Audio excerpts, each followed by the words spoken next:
Hello বন্ধুরা, আশা করি তোমরা সবাই ভালো আছো। তো আজকে নিয়ে এসেছি অনুপাত ও সমানুপাত চ্যাপ্টারের দারুণ একটি ক্লাস নিয়ে।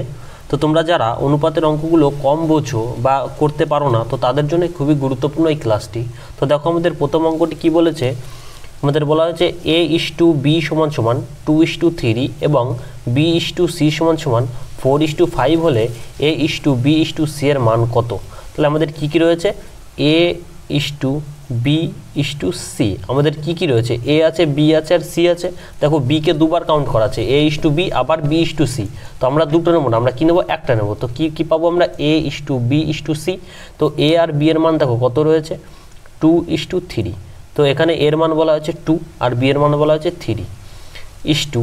তারপরে কি রয়েছে, b:c এর মান। তো b এর মান কত রয়েছে আমাদের 4 আর c এর মান কত রয়েছে আমাদের 5। তাহলে দেখো এখানে একটা ফাঁকা রয়েছে, এখানেও একটা ফাঁকা ঘর রয়েছে। তো যেখানে ফাঁকা ঘর থাকবে তার পাশের যে সংখ্যাটা থাকবে সেখানে সেটি বসে যাবে। তো এখানে কত হয়ে যাবে 3 আর এখানে কত হয়ে যাবে 4। তাহলে এখান থেকে আমরা কি করব, গুণ করব। তো 4 দিয়ে কত পেয়ে যাব 8, 3 4 কত পেয়ে যাব 12 আর 3 5 কত পেয়ে যাব 15। তো আমাদের কি বলেছে, দেখো আমাদের চেয়েছে a:b:c এর মান কত। তো এর মান কত পাচ্ছি আমরা 8 আর b এর মান কত পাচ্ছি আমরা 12 আর c এর মান কত পেয়ে যাচ্ছি 15। অতএব এর উত্তর হবে অপশান এ। পরের অঙ্কটিতে কি বলা হয়েছে, a:b = 7:2 এবং b:c = 3:5 হলে a:b:c এর মান কত। একই রকমের অঙ্ক। তো দেখো কি কি রয়েছে আমাদের, a:b = 7:9 আর b:c = কত রয়েছে 3:5। তাহলে a, b আর c এর মান কত। তো b এখানে কতবার কাউন্ট রয়েছে, দুবার। আমরা কবার নেব, একবার, a:b:c। তো a আর b এর মান কত পাচ্ছি আমরা 7:9 b:c এর মান কত পাচ্ছি আমরা 3:5। যার মান এখানে b মানে এই সবার প্রথমেরটা b এর মান, তো লাস্টে রয়েছে c মানে সবার লাস্টেরটা হয়ে যাবে c এর মান। তো এখানে দেখো একটা ফাঁকা ঘর রয়েছে। তো কি বললাম আগেরটাই, যে ফাঁকা ঘর যেখানে থাকবে তার পাশেরটা সেখানে চলে আসবে, পাশের সংখ্যাটা সেখানে চলে আসবে। তো আমরা এখান থেকে কত পেয়ে যাচ্ছি, 3 7 21, 3 9 কত পেয়ে যাব 27 আর 5 9 কত পেয়ে যাব 45। তো দেখো অনুপাতের অঙ্কে যত আমরা কেটে ছোট করতে পারবো তত আমরা কাটতে পারি।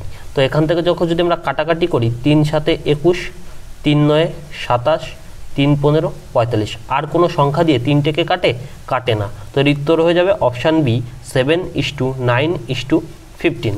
তো দেখো নেক্সট অঙ্কটি কি বলেছে, a:b = 2:3, b:c = 2:4 এবং c:d = 2:5 হলে a:b:c:d এর মান কত। তাহলে কী কী রয়েছে আমাদের, a:b:c:d। তো a আর b এর মান কত রয়েছে আমাদের 2:3। তারপরে রয়েছে b:c এর মান কত রয়েছে 2:4, b আর c এর মান 2:4। তারপরে কি রয়েছে, c:d এর মান 2:5। তো দেখো যে ফাঁকা ঘরগুলো রয়েছে কি বসবে, তার পাশের যে সংখ্যাটা থাকবে সেটাই বসে যাবে। এখানে কত হয়ে যাবে 4, এখানে কত হয়ে যাবে 2, তো এখানে কত হয়ে যাবে 2, এখানেও 2। যদি গুণ করি আমরা কত পেয়ে যাব, 2 2 4, 4 2 8, এখান থেকে 3 2 6, 6 2 12, 3 4 12, 12 2 24, 3 4 12, 5 12 60। তো দেখো এখানে আমরা যদি এটাকে যদি কাটি, দেখো প্রত্যেকটা সংখ্যাকে কাটা যায়। 4 দিয়ে যদি কাটি, 4 2 কত পাবো 8, 4 3 কত পাবো 12, 4 6 কত পেয়ে যাব 24 আর 4 15 কত পেয়ে যাব 60। কিন্তু এই সংখ্যাগুলোকে দেখো এমন কোনো সংখ্যা নেই যে এই 4টেকেই কেটে দেবে। তো আমাদের এর মান কত পেয়ে যাচ্ছি 2, বি এর মান কত পাচ্ছি 3, সি এর মান কত পাচ্ছি 6 আর ডি এর মান কত পেয়ে যাচ্ছি 15। অতএব এর উত্তর হয়ে যাবে অপশান সি। a:b = 4:3 হলে a+b:a- b এর মান কত। তো দেখো কী কী রয়েছে, a:b এর মান আমাদের দেওয়া রয়েছে 4:3। তাহলে a+b:a-b। তো এটাকে দেখো আমাদের পেন ছোঁয়ানোর কোনো দরকারই নেই, কারণ আমাদের এর মান দেওয়া রয়েছে 4 আর বি এর মান কত দেওয়া রয়েছে 3। তাহলে এর মান কত হয়ে যাবে 4 প্লাস বি এর মান কত হয়ে যাবে 3:, এখানে এর মান কত দেওয়া রয়েছে আমাদের 4 আর বি এর মান কত দেওয়া রয়েছে 3। তাহলে এখান থেকে যদি 4 3 কত পেয়ে যাবো আমরা 7 আর এখান থেকে কত পেয়ে যাবো, 4 থেকে যদি 3 বাদ দিই কত পেয়ে যাবো 1। তাহলে আমাদের অনুপাত কত হয়ে যাচ্ছে 7:1। তবে এই কোশ্চেনটির উত্তর হয়ে যাবে অপশান সি।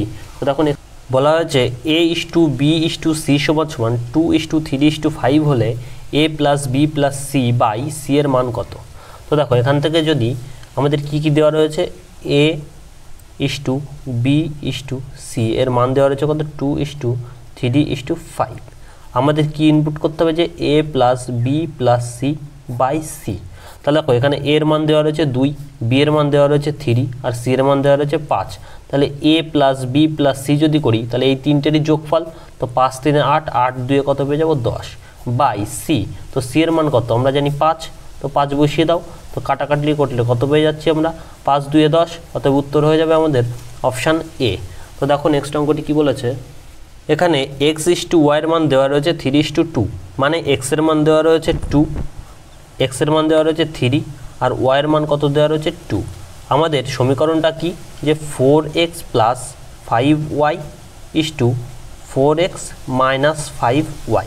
তো এখানে দেখো x এর মান কত আমরা জানি 3, তাহলে 3 এখানে যদি 3 বসিয়ে দাও তো 3 4 কত পেয়ে যাবো 12 প্লাস 5y, তো y এর মান তো আমরা জানি 2, তাহলে 5 2 কত পেয়ে যাবো 10 ইস টু, তো আমরা দেখো x এর মান তো জানি 3, তো 3 4 কত পেয়ে যাবো 12 মাইনাস y এর মান তো জানি 2, তো 5 2 কত পেয়ে যাবো 10। তাহলে 12 আর যদি 10 যোগ করি আমরা কত পেয়ে যাবো 22 ইস টু, এখান থেকে কত পেয়ে যাবো 2, এটাকে যদি কাটি তো 2 1 2 11 দিয়ে 22, অতএব এর উত্তর হয়ে যাবে অপশান সি। তো দেখো নেক্সট অঙ্কটি, এখানে রয়েছে 2a সমান, এখানে রয়েছে 2a সমান 3b সমান 4c হলে a is two B is two C এর মান কত। দেখো এখানে আমরা কি করব, a is two B is two C এর মান বের করব। তাহলে যখনই এই টাইপের অঙ্ক থাকবে তোমরা কি করবে, যদি এর মান বের করো তাহলে এর মানটাকে চাপা দিয়ে দেবে। তাহলে কি কি পড়ে রয়েছে দেখো 3 আর 4, তো 3 4 কত পেয়ে যাব, এর মান হয়ে যাবে 12। তো এবার বি এর মান বের করব, তো যখনই বি এর মান বের করব বি এর মানটাকে চাপা দিয়ে দেবো। তাহলে বাদ বাকি কী পড়ে রয়েছে 4 আর 2, তো 4 দিয়ে যদি গুণ করি কত পাবো আমরা 8। এবার আমরা সি এর মান বের করবো, তো সি এর মানটাকে ঢেকে দেবো, বাদ বাকি যে দুটো সংখ্যা পড়ে থাকবে তাদের গুণ করব। তো 3 দিয়ে কত পেয়ে যাবো 6। এবার দেখো অনুপাতে কি বললাম যে যদি কাটা যায় তো কেটে দেবে, তো 2 দিয়ে যদি কাটি কত পেয়ে যাবো 6, 2 দিয়ে কাটলে কত পেয়ে যাবো 4, 2 দিয়ে কাটলে কত পেয়ে যাবো 3। অতএব এই কোশ্চেনটির উত্তর হয়ে যাবে 6:4:3 অপশান এ। তো দেখো নেক্সট অঙ্ক, আমাদের a ইস টু বি এর মান দেওয়া রয়েছে 2:3 এবং b ইস টু সি এর মান দেওয়া রয়েছে 6:4, তাহলে a is two B plus C এর মান কত হবে। তো দেখো এখানে আমরা কি করব, আমরা আগে পাতিয়ে দেখি যে a b আর c এর মান কত হবে। তো a is two B is two C, তো a আর b এর মান কত দেওয়া রয়েছে 2:3, তো এখানে ফাঁকা থাকবে, তো ফাঁকা ঘরে কি বললাম পাশের সংখ্যাটা বসিয়ে দেবে। তো b ইস টু সি এর মান কত রয়েছে 6:4, তো ফাঁকা জায়গায় পাশের সংখ্যাটি বসে যাবে। তো এখান থেকে আমরা যদি করি কত পাবো 6 2 12, 3 6 কত পেয়ে যাবো 18, 3 4 কত পেয়ে যাবো 12। তো এই সংখ্যাটিকে যদি আমরা 6 দিয়ে কাটি তো 6 2 12, 6 3 18, 6 2 12, তো এর মান আমরা পাচ্ছি 2, বি এর মান পেয়ে যাচ্ছি 3 আর সি এর মান কত পেয়ে যাচ্ছি 5। তো আমাদের সমীকরণটা কি দেওয়া রয়েছে যে a is two B plus C এর মান কত, তো এর মান তো আমরা জানি 2, তো 2 বসিয়ে দাও is to B plus C, তো বি এর মান তো আমরা জানি 3 আর সি এর মান কত পেয়ে যাবো 2, আর মাঝখানে কী রয়েছে আমাদের যোগ, তো 3 আর 2 যদি যোগ করি কত পেয়ে যাবো 5। অতএব এর উত্তর হয়ে যাবে অপশান ডি 2:5। এই অঙ্কটিতে পি ইস টু কিউ এর মান দেওয়া রয়েছে 3:4 আর কিউ ইস টু আর এর মান দেওয়া রয়েছে 4:5 এবং আর ইস টু এস এর মান দেওয়া রয়েছে 2:1, তাহলে পি ইস টু কিউ এর মান কত। দেখো এখানে কি কি দেওয়া রয়েছে আমাদের P is to Q is to R is to S, এই চারটে লেটারই তো ওখানে দেওয়া রয়েছে। তাহলে পি আর কিউ এর মান কত 3:4, যার মান সেখানে বসিয়ে দাও। তারপরে কি রয়েছে কিউ ইস টু আর, তো কিউ এর মান কত আমাদের 4 আর আর এর মান কত আমাদের 5। তারপরে রয়েছে আর ইস টু এস, তো আর এর মান কত আমাদের 2 আর এস এর মান কত 1। তো দেখো এখানে কি রয়েছে ফাঁকা রয়েছে, তো ফাঁকা জায়গায় কি বসবে পাশের সংখ্যাটি বসে যাবে 4, এখানেও কত হবে 4, এখানে কত হবে 5, এখানেও কত হয়ে যাবে 4, এখানে 2, এখানে 2।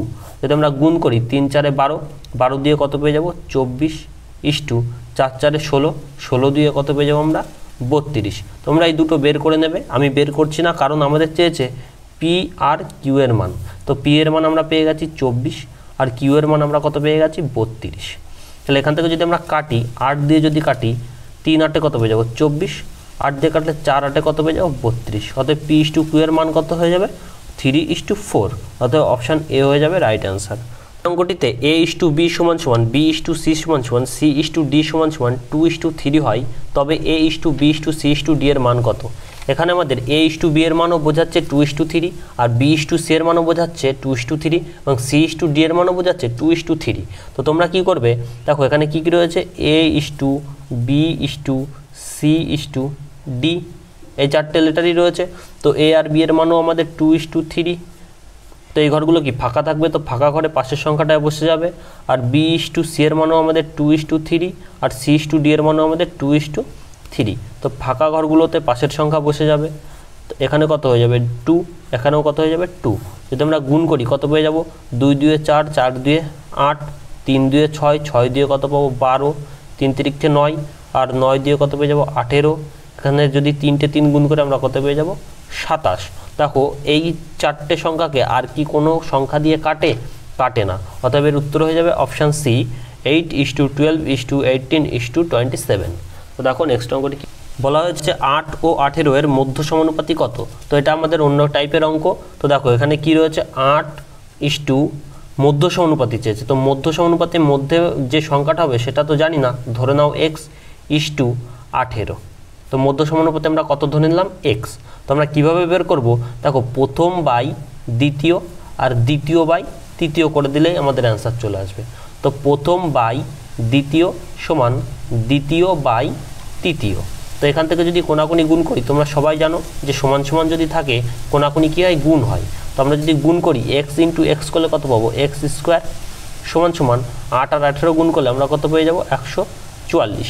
তো x সমান সমান, তো এই স্কোয়ার তুললে ডান সাইডে কি চলে আসে, রুট 144। তো x এর মান আমাদের কত হয়ে যাবে 12। বলেছে 8, 16 এবং 24-এর চতুর্থ সমানুপাতি কত। আচ্ছা, তো আগের অঙ্কটা আমাদের কি ছিল, মধ্য সমানুপাতি, আর এটা আমাদের চতুর্থ সমানুপাতি। তো দেখো চতুর্থ সমানুপাতি কীভাবে বের করতে হয়, আমাদের কী রয়েছে 8:16:24 আর আমাদের চতুর্থ সমানুপাতি বের করতে হবে। তো চতুর্থ সমানুপাতি আমরা তো জানি না, ধরে নাও কি x। তাহলে চতুর্থ সমানুপাতি জানি না, ধরে নিলাম কত x। তো আমরা কীভাবে বের করব, দেখো প্রথম বাই দ্বিতীয় আর তৃতীয় বাই চতুর্থ। তো প্রথম বাই দ্বিতীয় যদি করি সমান সমান তৃতীয় বাই চতুর্থ যদি করি, আমরা দেখো এটাকে যদি কাটতে পারি সমান সমান যখন থাকে ওপরে ওপরে কাটতে পারি, তো কত পেয়ে যাব 3, 3 8 24। তো এখানে কিছু নেই, মানে কত রয়েছে 1। তো x একে x সমান সমান 3 16 কত পেয়ে যাব 48 হয়ে যাবে এই কোশ্চেনটির উত্তর অপশান ডি। তো দেখো নেক্সট অঙ্কটিতে বলা হয়েছে প্রথম ও দ্বিতীয় সংখ্যার অনুপাত 4:5 এবং দ্বিতীয় ও তৃতীয় সংখ্যার অনুপাত 5:6। তাহলে প্রথম ও তৃতীয় সংখ্যার গুণফল 2400 হলে সংখ্যা তিনটি কী কী। তাহলে দেখো এটাকে আমরা কীভাবে সলভ করতে পারি, আমাদের কী কী রয়েছে, প্রথম সংখ্যা দ্বিতীয় সংখ্যা, আগের সেম অঙ্কের অঙ্ক শুধু একটু মডিফাইড করা রয়েছে। তো প্রথম আমরা লিখতে পারি প্রথম ইস্টু দ্বিতীয় ইস্টু তৃতীয়, প্রথম ইস্টু দ্বিতীয় ইস্টু তৃতীয়। তো প্রথম ইস্টু দ্বিতীয় সংখ্যার অনুপাত কত রয়েছে 4:5। তো দেখো যেখানে ফাঁকা থাকবে তার পাশের সংখ্যাটা চলে আসবে একই অঙ্ক, সেম অঙ্ক। তো দ্বিতীয় ও তৃতীয় সংখ্যার অনুপাত, দ্বিতীয় আর তৃতীয় সংখ্যার অনুপাত কত রয়েছে 5:6। তো এখানে কত হয়ে যাবে আমাদের 5। তোমরা গুণ করি কত পেয়ে যাবো, 4 5 20, 5 5 কত পেয়ে যাবো 25 আর 5 6 কত পেয়ে যাবো 30। তো এটাকে দেখো আমাদের 5 দিয়ে যদি কাটি 5 4 20, 5 5 25, 5 6 30। তো আমাদের অনুপাত প্রথম সংখ্যাটি হয়ে যাচ্ছে 4, দ্বিতীয় সংখ্যাটি হয়ে যাচ্ছে 5 আর তৃতীয় সংখ্যাটি হয়ে যাচ্ছে কত 6। আর আমাদের কি রয়েছে প্রথম ও তৃতীয় সংখ্যার গুণফল, এই প্রথমটি আর তৃতীয়টি এদের গুণফল 2400। তাহলে এই দুটোকে যদি আমরা গুণ করে দিই তো কত পেয়ে যাব 4 6 24, এই 24-এর মানই 2400। তাহলে 1 ইউনিটের মান কত, দেখো 100। 1 ইউনিটের মান যদি 100 হয়, আমাদের কি বলেছে যে সংখ্যা তিনটি কি কি। তাহলে 1 ইউনিটের মান যদি 100 হয়, তাহলে 4 ইউনিটের মান কত হয়ে যাবে 400 ইস্টু 5 ইউনিটের মান কত হয়ে যাবে 500 ইস্টু 6 ইউনিটের মান কত হয়ে যাবে 600। তো তিনটি সংখ্যা আমরা পেলাম। তো এখান থেকে যদি আমরা কাটাকাটি করি, দেখো এখান থেকে একটা শূন্য একটা শূন্য একটা শূন্য কেটে দাও, আমাদের উত্তর হয়ে যাবে অপশান বি 40:50:60। তোমরা আরও কেটে ছোট করতে পারো, কিন্তু অপশানে এটা দেওয়া রয়েছে সেই জন্য আর কাটছি না। তো দেখো নেক্সট অঙ্কটি কি, 1500 টাকাকে এ বি ও সি এর মধ্যে 2:3:4 অনুপাতে ভাগ করা হলে সি কত টাকা পাবে। তো দেখো সেই একই অঙ্ক, আমাদের মোট কত টাকা রয়েছে 4500 টাকা। কাদের মধ্যে ভাগ করব, তিনজনের মধ্যে, কে কে, a:b:c। তো এর মান কত 2, বি এর মান কত 3 আর সি এর মান কত 4। তাহলে এই টাকাটা এই অনুপাতেই তো ওই মোট টাকাটা ভাগ করা হচ্ছে। তো দেখো এখানে মোট কত পাবো, 4 আর 3 7, 7 আর 2 9। তো এই 9 মানই এখানে 4500। তো 1 ইউনিটের মান কত দেখো, 5 9 45, 500। তাহলে 1 ইউনিটের মান যদি 500 হয়, আমাদের বলেছে যে সি কত টাকা পাবে, তাহলে সি এর মান কত রয়েছে 4। তাহলে 1 ইউনিটের মান যদি 500 হয়, তো 4 ইউনিটের মান কত হয়ে যাবে, 500 × 4, অতএব আমাদের কত হয়ে যাবে, 2000 হয়ে যাবে। উত্তর অপশান সি। এই অঙ্কটি তোমাদের হোমওয়ার্ক থাকবে, উত্তরটি কত হবে কমেন্টে বলবে। আর ভালো লাগলে অবশ্যই চ্যানেলটিকে সাবস্ক্রাইব করবে এবং তোমার বন্ধুদেরকে অবশ্যই শেয়ার করে দেবে।